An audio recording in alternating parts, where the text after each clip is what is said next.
Bienvenue, ahlan wa sahlan. Welcome to our inaugural gala, to the Rom's Mesopotamia exhibit, to an evening of friendship and celebration, and a new conversation. Immigration, integration, prosperity, employment, trade, investment, foreign policy, these are but a few topics that concern all Canadians. These are also subjects where a Canadian Arab voice has been largely missing. Is there a need for a distinctly Canadian Arab voice? We believe emphatically yes. Let me give some examples. On immigration, over 600,000 immigrants came to Canada from Arab countries in the last 52 years. And in recent years, Arab countries combined have accounted for the second highest source of immigration to this land. Immigration clearly plays a big role in the community's composition, well-being, and development. On integration, Arab immigrants often leave behind raging conflicts, at times even violent extremism, then arrive in Canada to a domestic agenda that prioritizes national security. Surely, unique issues of civil rights and integration need consideration with regards to this population. On trade and investment, there is ample evidence of a large potential for expanded trade and investment with the Arab region that remains unrealized.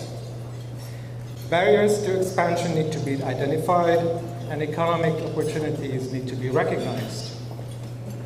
On foreign policy, the transformative changes that are taking place in the Arab world today have mesmerized the world.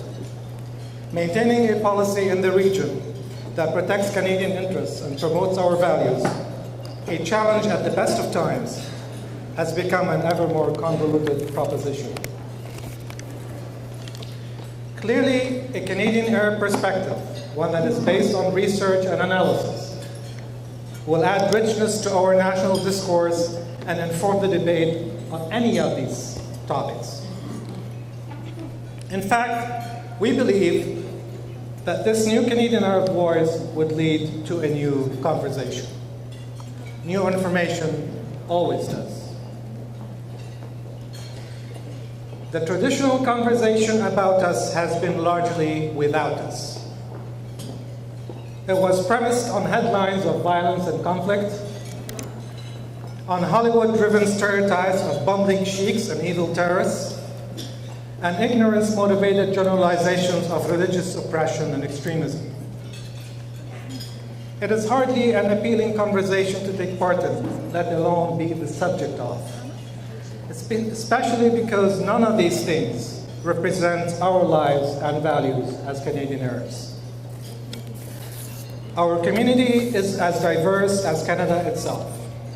It is as old as Canada itself, but you would not know it listening to the old conversation.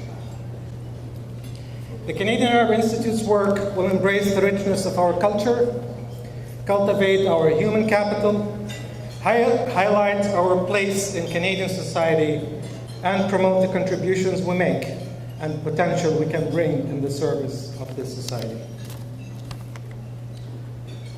Tonight, we celebrate the birth of a new voice, one that upholds the ideals of freedom, democracy, human rights, gender equity, and the rule of law.